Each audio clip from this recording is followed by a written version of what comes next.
सीतानाथ समारंभाम् श्रीरामानन्दार्य मध्यमाम् अस्मदाचार्य पर्यन्ताम् वन्दे श्रीगुरुपरम्पराम् गौरांगं रसमयं नित्यं रसाचार्यौ रसोत्सुकम् श्रीमद्रामहर्षणदेवाख्यौ सद्गुरुं प्रणमाम्यहम्। अनंत श्री विभूषित स्वामी रामहर्षणदास जी महाराज द्वारा रचित प्रेम रामायण साकेत कांड के लक्ष्मी निधि जन्म प्रकरण का श्रवण करें। महाराज शीरध्वज प्रजा का पुत्रवत पालन करते हुए बहुत काल तक श्रुति की आज्ञानुसार राज करते रहे। अभी तक महाराज को कोई संतान नहीं थी, तथापि महाराज को पुत्र का अभाव प्रतीत नहीं हुआ। उन्हें कोई हर्ष विषाद ही नहीं था। राज करत बीते बहु काला, श्रुति आयसु सब विधि प्रतिपाला।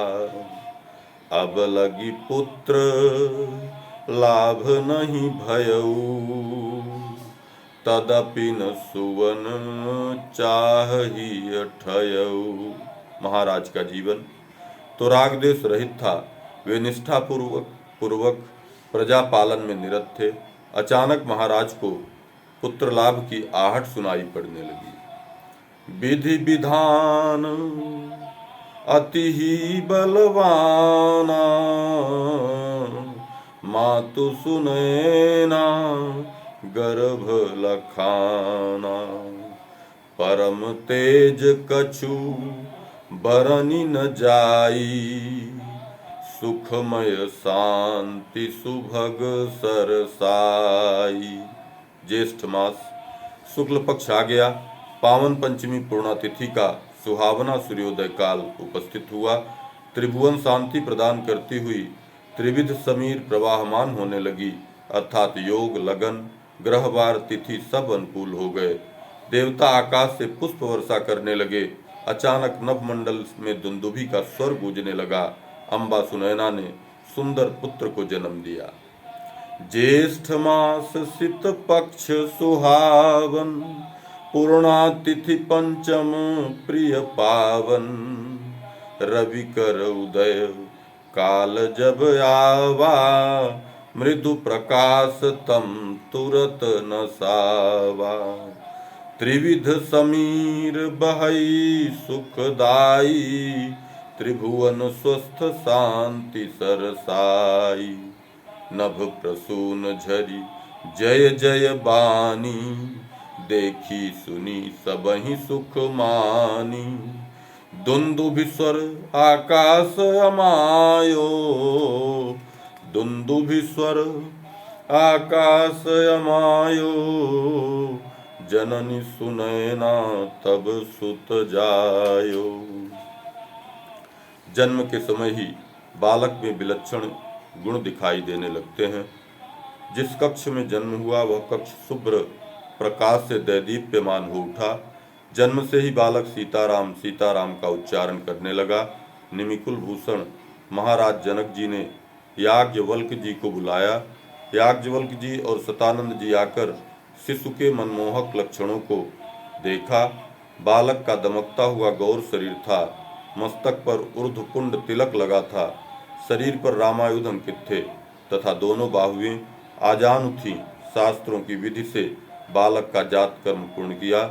महाराज जनक जी ने बहुत सारा धन धान्य का दान दिया और नगर में चारों तरफ प्रसन्नता और आनंद छा गया।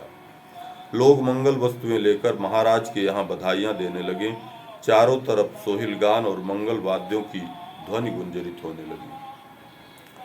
जनमत ही शिशु गिरा उचारी, सिय राम जय राम सियारी। गौर शरीर तेज भल भ्राजा, ऊर्ध्व पुंड सिर सुभग विराजा।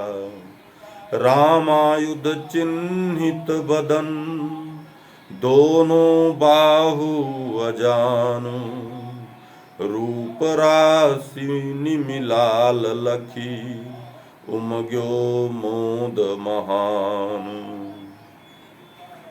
रूप राशि निमिलाल लखी, उमग्यो मोद महान।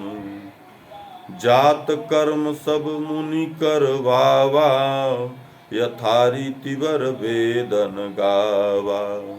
वाद्य बहुत विधि बाजहि झारी, सोहिल गान मगन नर नारी। इस आनंदोत्सव में आइए हम लोग भी एक बधाई का दर्शन करें। बाजे बाजे हो बधाई अमिय, रस बोर बाजे। बाजे बाजे हो बधाई अमिय, रस बोर बाजे। बाजे बाजे हो बधाई अमिय, रस बोर बाजे। जनक लाल जू प्रगट भये हैं, सुख के सूरज उदय भये हैं। मिथिला में प्रकट्यो सुयस अजोरा, बाजो बाजो रे बधाई अमिय, रस बोर बाजे। दधि केसर चंदन अरु इत्रा, छिड़की परस पर होहि पवित्रा। अबीर गुलाल गगन भुइ जोरा, बाजे बाजे हो बधाई अमिय, रस बोर बाजे। बाजे बाजे हो बधाई अमिय, रस बोर बाजे। सोहिल गान करहीं पुर नारी, विप्र बंदी सुरती बिरद उचारी। सुख को सिंधु उमड़ चहुँ ओर, बाजे बाजे हो बधाई अमिय, रस बोर। जनकपुरी में कोलाहल छायो, राजकुंवर मिथिला में आयो। श्याम बिहारी हृदय हिलोर, बाजे बाजे हो बधाई अमिय, रस बोर। इस प्रकार राजमहल के समान ही समस्त प्रजाजनों में उमंग एवं उत्साह छाया हुआ है। सुनि शिशु जन्म प्रजा हर्षानी, प्रतिगृह मंगल जस धर रानी। नगर में मंगल उत्सव चल ही रहा था कि 5वें दिन अचानक बालक बाल क्रीड़ाओं से अलग समाधि की मुद्रा में दिखने लगा। बहुत उपाय करने पर जब बालक नहीं जागा, तब याज्ञवल्क्य जी को बुलाया गया। महाराज याज्ञवल्क ने हरि कीर्तन कर बालक को जागृत किया। 5वें दिन शिशु सुभग समाधि, सहज ही लगी सब त्यागी उपाधि। जागवलिक आए सुधि पाई, हरि कीर्तन करी कुंवर जगाई। बालक की ऐसी असहज दशा देखकर याज्ञवल्क्य जी ने सतानंद जी को प्रतिदिन नवजात शिशु को हरिचरित सुनाने का आदेश दिया। शीरध्वज महाराज जनक याज्ञवल्क्य जी से बालक के इस विचित्र स्वभाव एवं रहस्य को जानने की इच्छा की। याज्ञवल्क्य जी ने महाराज को एकांत में शिशु के जन्म के सारे रहस्य को सुनाया। सुनहु महीपति कुंवर के, जन्म करम हर्षाय। आदि अंत लौ ध्यान धरी, तब बड़ भाग सुभाय। याज्ञवल्क्य जी बताते हैं कि सच्चिदानंदमय आकाश के मध्य ऊर्ध्वभाग में एक सुंदर लोक है जिसे गोलोक कहते हैं। उस गोलोक के मध्य में सुभग साकेत धाम है। इसी साकेत को सांतानिक, अयोध्या, सत्या, अपराजिता अनेक नामों से जाना जाता है। इस प्रकृति पार परम धाम के पूर्व में मिथिला, पश्चिम में वृंदावन, उत्तर में वैकुंठ तथा दक्षिण में चित्रकूट स्थित है। इसी उच्च साकेत के मध्य सुरतरु के नीचे रत्न सिंहासन पर सुख के धाम पूर्ण ब्रह्म सीताराम जी विराजते हैं। उच्च धाम साकेत बिच सुर तरु तर सिय राम, रत्न सिंहासन राजते पूर्ण ब्रह्म सुख धाम। इसी प्रकार के हरि अवतारों से, त्रिदेवों से, अमित लोकपालों से सेवित यही सीताराम जी भक्तों के लिए जन्म लेकर विभिन्न प्रकार की लीलाएं करते हैं। मूल प्रकृति के पार प्रमाना, सिय राम कह वेद बखाना।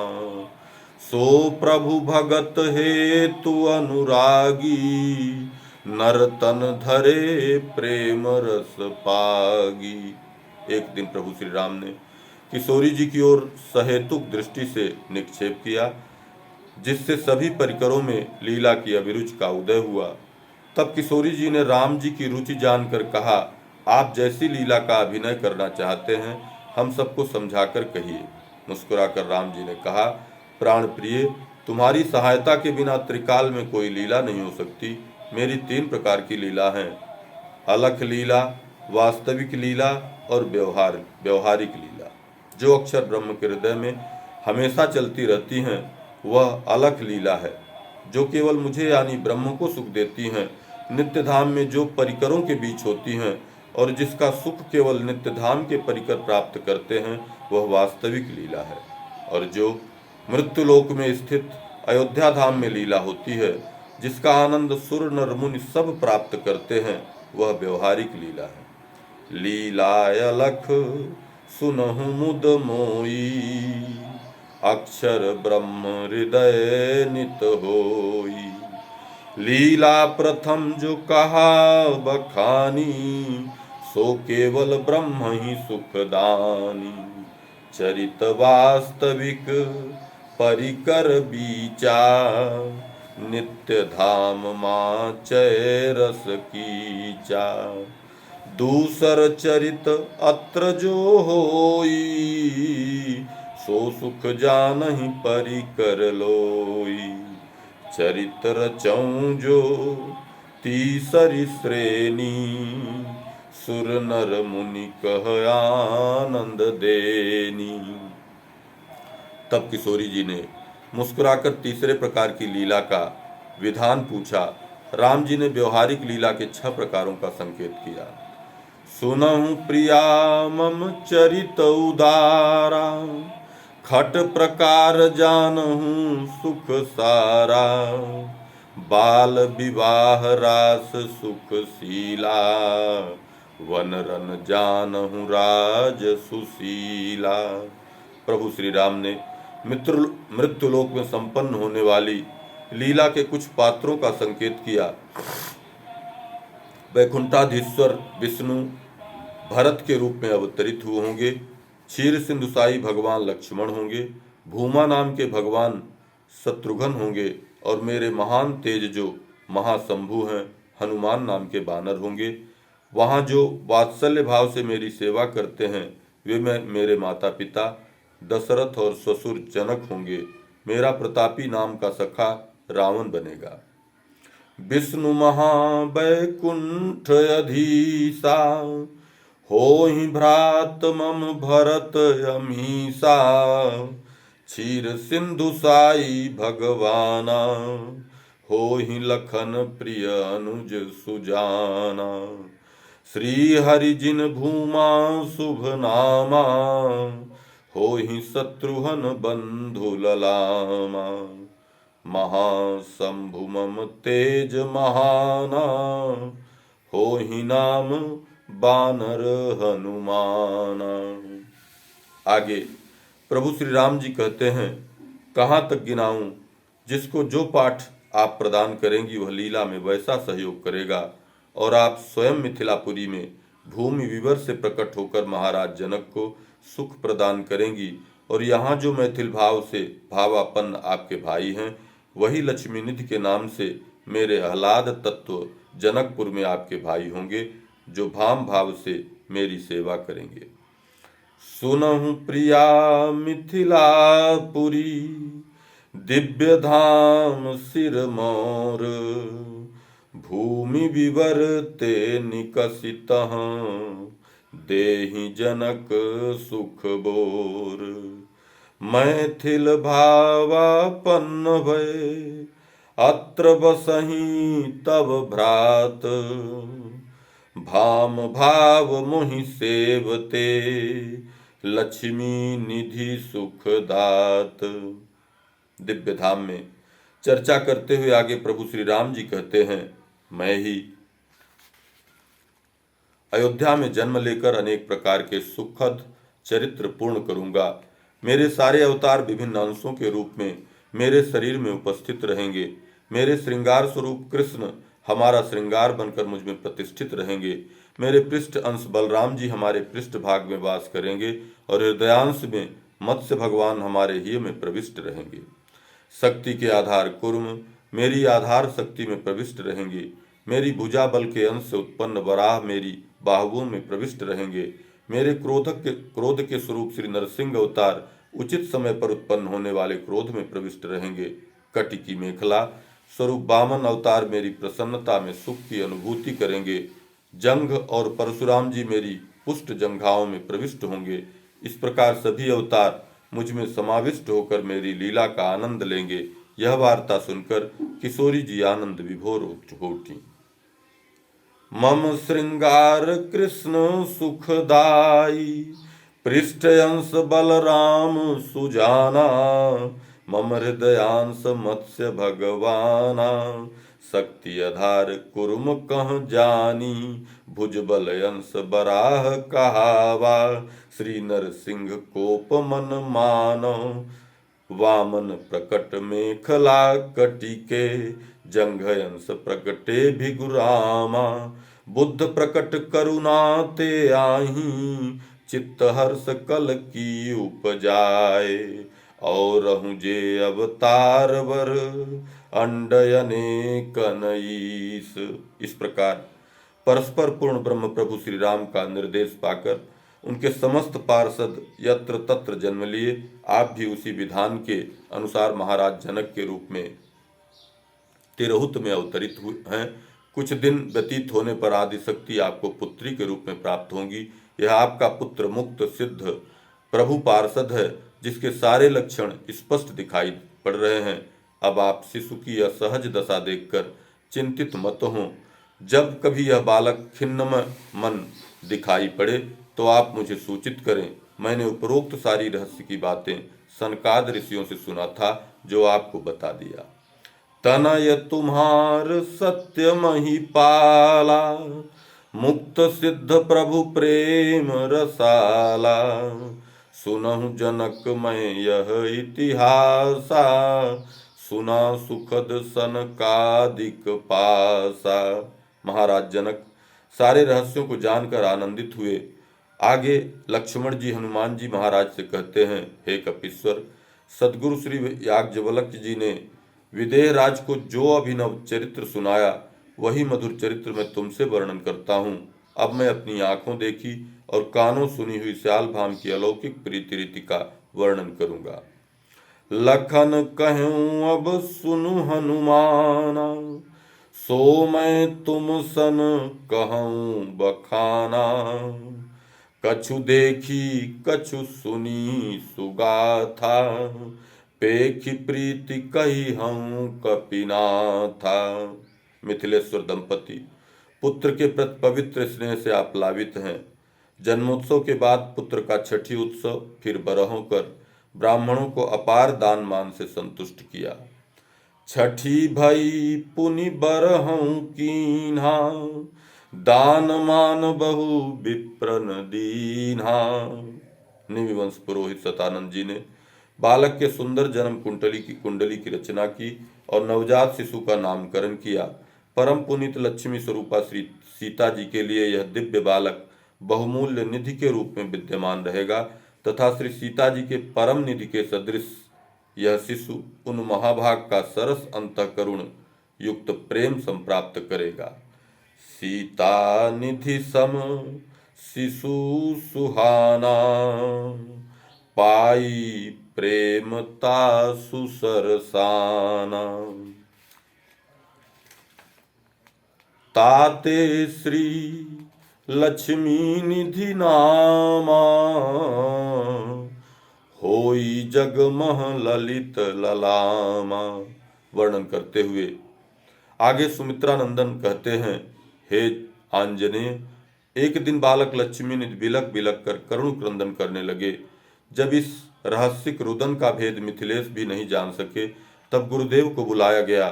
मुनिवर गुरुदेव ने आदेश दिया कि श्री हरि के जितने अवतार हैं, सबके काल्पनिक चित्र सुजन संत देवता ऋषियों मुनियों के चित्र बनाकर शिशु लक्ष्मी निधि के कक्ष में भित्ति पर लगाए जाएं।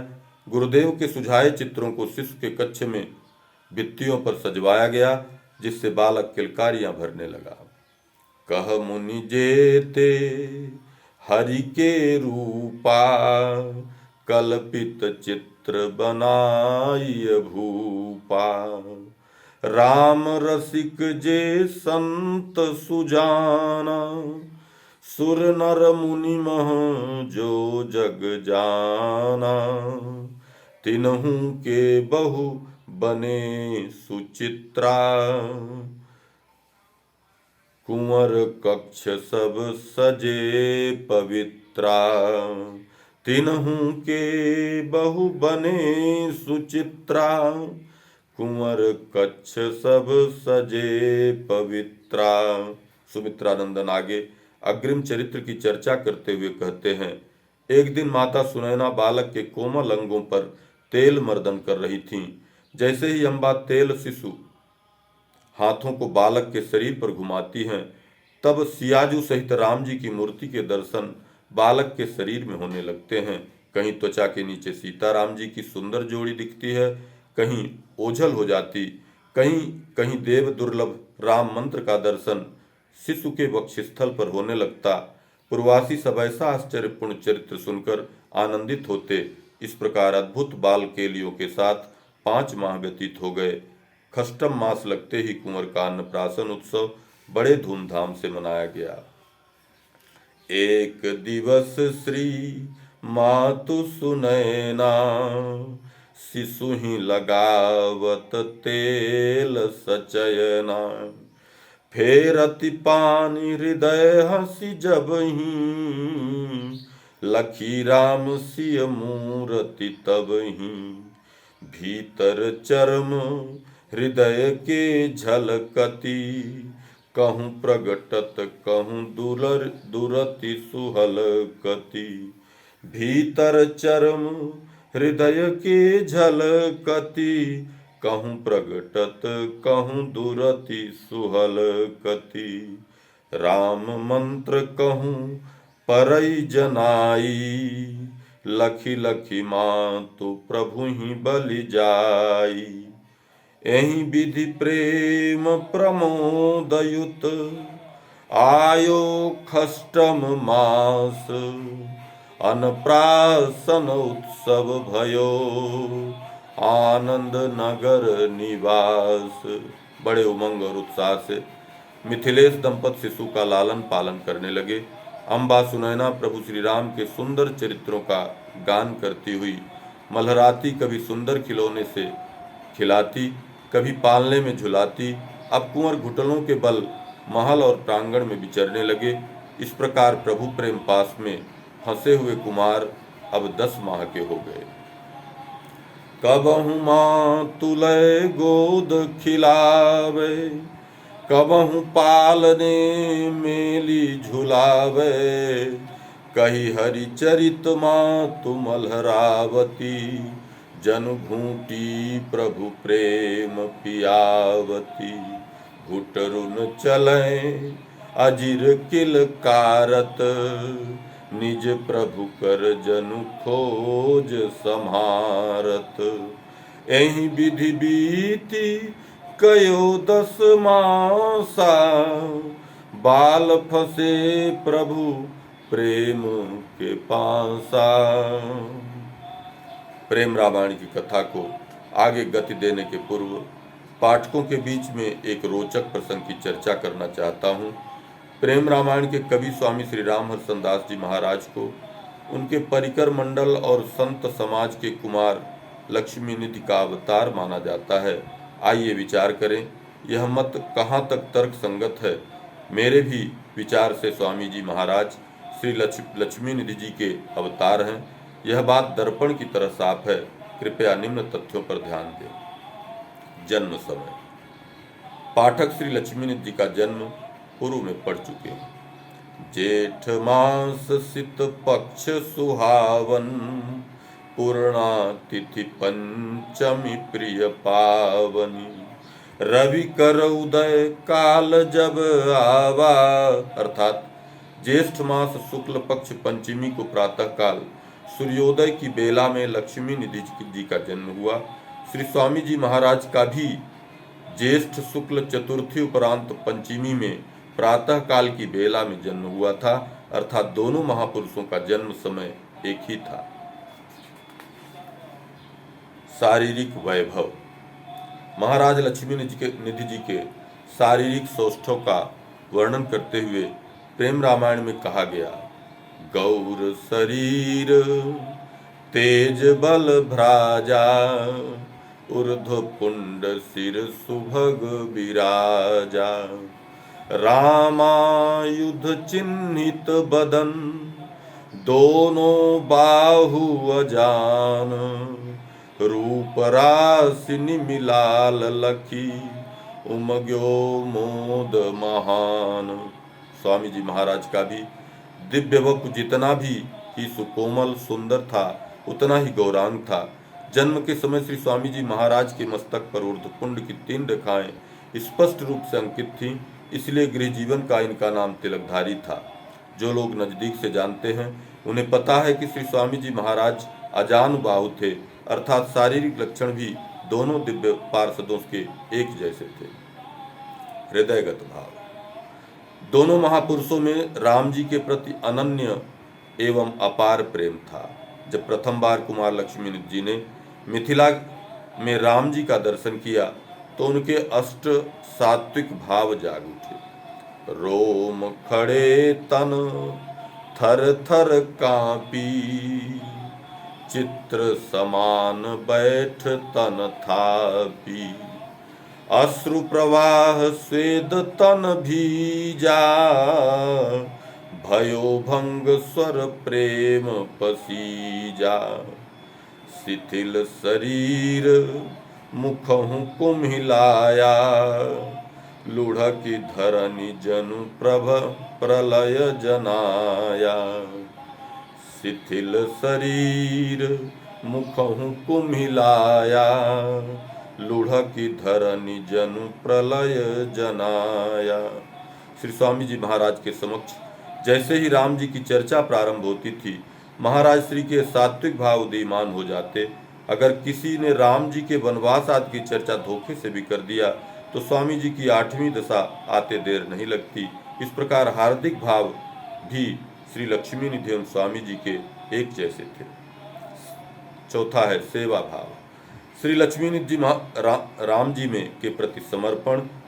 श्री लक्ष्मी निधि जी में राम जी के प्रति समर्पण और सेवा का भाव कूट कूट कर भरा हुआ था।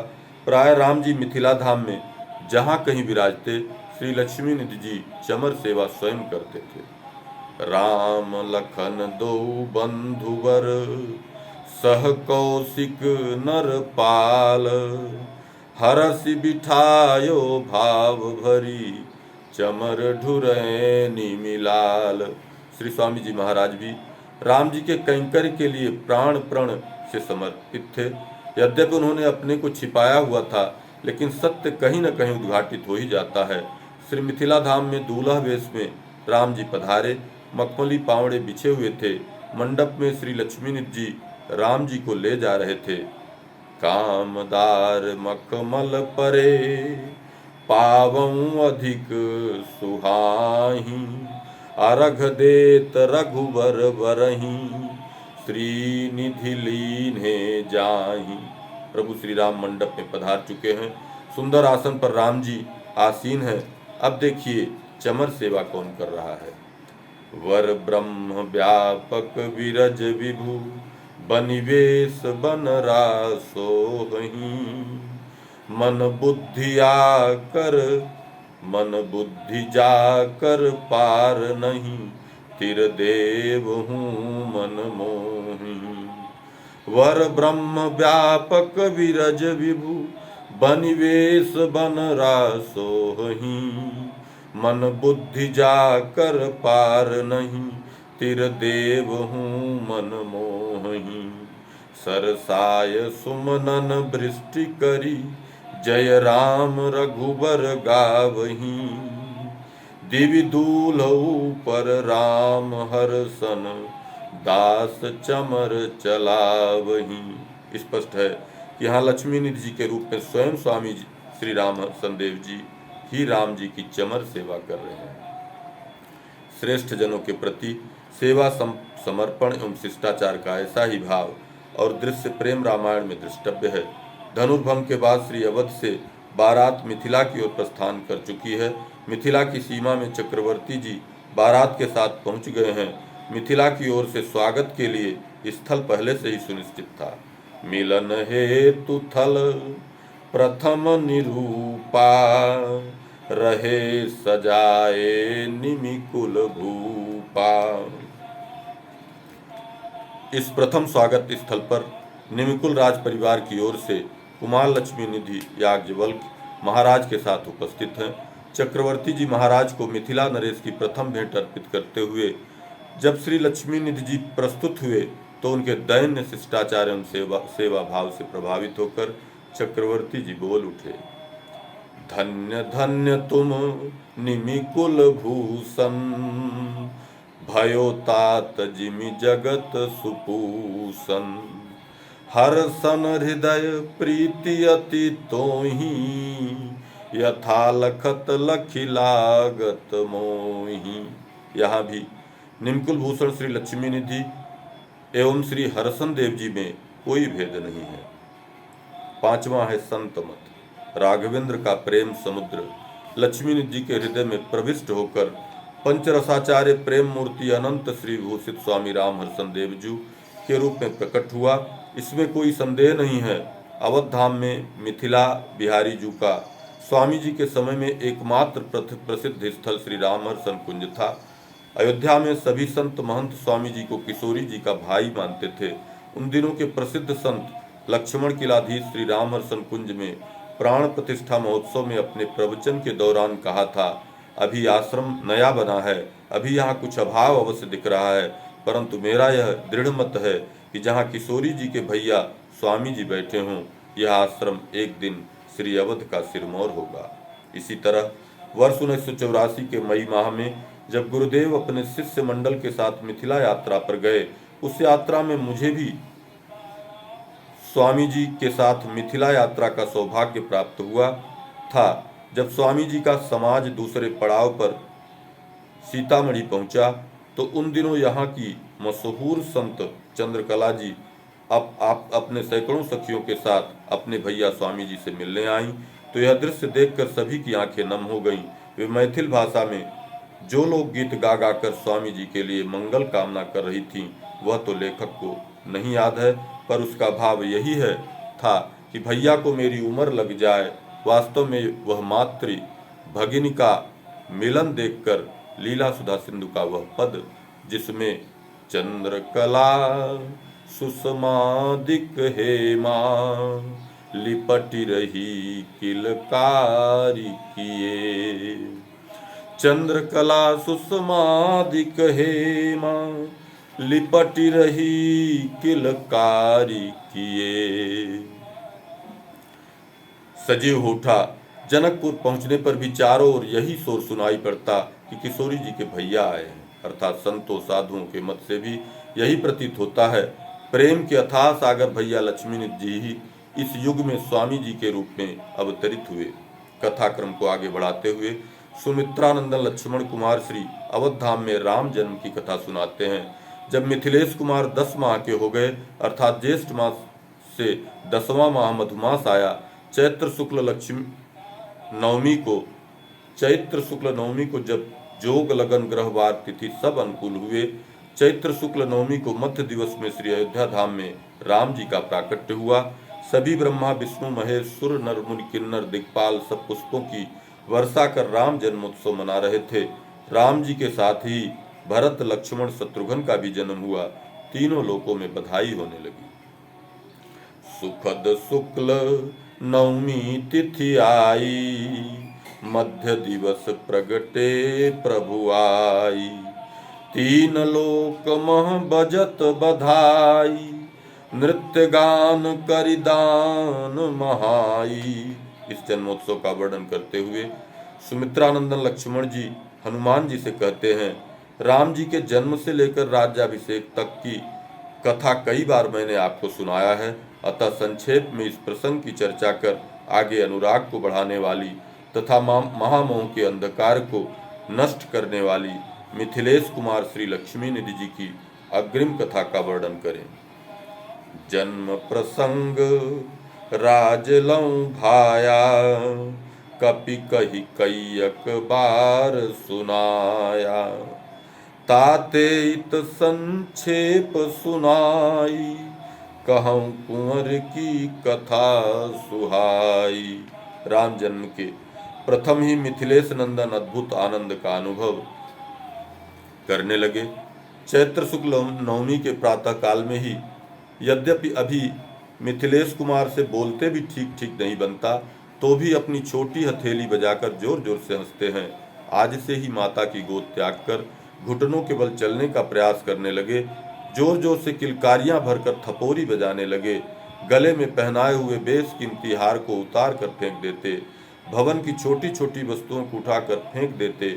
अनेक प्रकार के द्रव्यों और मणियों को ऐसे प्रक्षेपित करने लगे जैसे किसी को लुटाना चाहते हैं। कुछ ही देर में प्रेम विभोर होकर बेसुध जमीन में गिर पड़े। तब महाराज मिथिलेश ने गुरुदेव को बुलवाया। गुरुदेव ने आकर राम नाम का कीर्तन कर बालक को प्रकृतिस्थ किया और बताया, राम जन्म के हर्षातिरेक से बालक बेसुध हुआ है। बालक के ठीक हो जाने पर राम जन्म का समाचार सुनकर महाराज जन्मोत्सव में जाने की इच्छा व्यक्त करते हैं। गुरुदेव के साथ योग गति का आश्रय लेकर मिथिलेश याज्ञवल्क्य के साथ श्री अवध पधारते। सुनि मुनि राग जन्म कर हेतु, बाल दशायस भई अचेतु। राम जन्म सुनि तिरहुत राजा, भयो हर्ष युत सहित समाजा। मिथिला के राजमहल में महारानी सुनैना राम जन्म महोत्सव का आयोजन करती हैं, जिससे कुंवर का प्रेम राम जी के प्रति प्रगाढ़तर होने लगा। उधर अयोध्या में राम जी के 12वें उत्सव के बाद मिथिलेश जी भी मिथिला वापस आ गए और महारानी से श्री अवध के अकथनीय आनंद का विस्तार से वर्णन किया। बरहूं करी मिथिलेश भुआरा, आए भव नहीं करत विचारा। आनंद महा अकथ कही गायो, सुनि विस्तार रानी सुख पायो। महाराज मिथिलेश जी इस आनंदोत्सव की चर्चा के दौरान महारानी से यह भी बताया कि योगराज गुरुदेव ने बताया कि राम जी आपके जामाता होंगे। मेरे घर में कोई पुत्री नहीं है और राम जी तो आदि शक्ति के पति हैं, अतः मुझे यह गुरुदेव जी का वचन संदेहास्पद लगता है। महारानी ने गुरुदेव के वाक्य को सदा सत्य होने पर विश्वास जताया और दोनों मिथिलेश दंपति प्रभु की भक्ति के साथ साथ राज्य संचालन में लग गए। पिता की यह वार्ता सुनकर बालक लक्ष्मी निधि किलकारियां मारकर करतल ध्वनि करने लगे। योगराज मुनि मोहि बताई, तब जामाता राम गोसाई। पुत्री मोरे एक नहीं, सुनहु प्रिया सुख सार।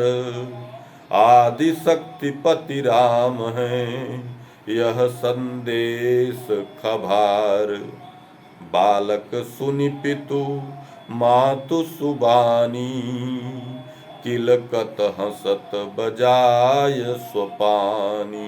इस प्रकार समय व्यतीत होने लगा। कुंवर का मुंडन कर्णवेद बड़े धूमधाम से संपन्न हुआ। सखा स्नेही बालकों के साथ कुंवर खेलने लगे। अपनी हार और मित्रों की जीत में उन्हें बड़ा सुख मिलता। कहीं चित्र लेकर, कहीं पत्थर और कहीं मणिखंभों में दिखने वाली तस्वीरों की सखा स्नेही बालकों के साथ पूजा आरती करते, कभी एकांत में बैठकर ध्यान लगाते। इस प्रकार कुंवर पौगंडावस्था पार कर गए। मुंडन कर्ण वेद पितु कीन्हे, विप्रन दान विविध विधि दीन्हे। लक्ष्मी निधि सह खेलत खेला, पगी पगी मधुर भाव भल मेला। यही विधि कुंवर न कह पौगंडा, दिन प्रति बाढ़त प्रेम अखंडा। रामानुज सुमित्रानंदन लक्ष्मण जी आगे का वर्णन करते हैं कि राजदूत, अभ्यागत अतिथि, साधु आदि मिथिला में आते जाते रहते थे। वे राम जी के चरित्रों का वर्णन करते, जिन्हें मिथिलेश जी बड़ी प्रसन्नता से सुना करते। राम जी के अधिकांश उत्सव भी राजमहल में मनाए जाते। इन सब कार्यक्रमों से कुंवर के हृदय गगन में राम प्रेम रूपी चंद्रमा का निवास होता गया और अब बालकों के साथ राम जी के चरित्रों का अभिनय भी कुंवर जी करने लगे। राजदूत अभ्यागत साधु, विप्र महाजन जाचक गाधु। चरित राम कह कहीं बखानी, सुनहि जनक अतिशय सुख मानी।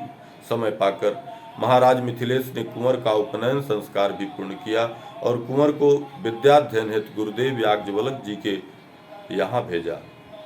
समय सुपाई भयो उपनयना, गुरु गृह गयऊँ पढ़ऊँ सुत चयना। गुरुदेव जी की आज्ञा का पालन कुंवर मनोयोग से करते थे। गाय चराते, समिधा ले आते तथा आश्रम के अन्य कार्य भी श्रद्धा के साथ पूरा करते। धेनु चरावत, समिधा लावत, श्रद्धायुत बहु काज बनावत। थोड़े ही समय में अपने सेवा भाव से गुरुदेव को अपने बस में कर लिया। गुरु प्रसाद से सभी प्रकार की विद्या का ज्ञान थोड़े समय में राजकुमार को हो गया। गुरु प्रसाद सब विद्या पाई, सुप्त ही जनु को देई जगाई। बची न विद्या कला सुहाई, बरी न कुंवर ही जो बरियाई। सकल शास्त्र अरु वेद पुराना, भयो यथारथ सब कर ज्ञाना। विदेह कुमार एक सिद्ध योगी की तरह ऐसे प्रतीत होने लगे जैसे भूमंडल पर दूसरे अग्निदेव प्रकट हो गए। उनके कर्म रहस्यों के अप्रतिम ज्ञान एवं दिनचर्या को देखकर सब मुनि महात्मा आश्चर्य करने लगे। ब्रह्म मुहूर्त में नित्य जागरण, माता पिता गुरु के प्रति श्रद्धा, विप्रधेनु सुर और संतों में प्रीति, सब कुछ अद्भुत था। माता पिता की आज्ञा पाकर राजकाज भी देखने लगे और साधु संतों से परम तत्व सुनते और अन्य मैथिल बंधु बांधवों को इस परम तत्व की शिक्षा भी देते। पुरजन, परिजन, सचिवगण सब कुंवर के व्यवहार से अति प्रसन्न रहते थे। राजसभा कहूँ बैठहि जाई, कार्य करें कछुआय सुपाई। पुरजन परिजन प्रजा सचिवगण, कुंवरहि लखी लखी होहि मगन मन। कुंवरहि लखी लखी होहि मगन मन। सीताराम सीताराम सीताराम जय सीताराम। सीताराम सीताराम सीताराम जय सीताराम। जय सीताराम सीताराम सीताराम जय सीताराम।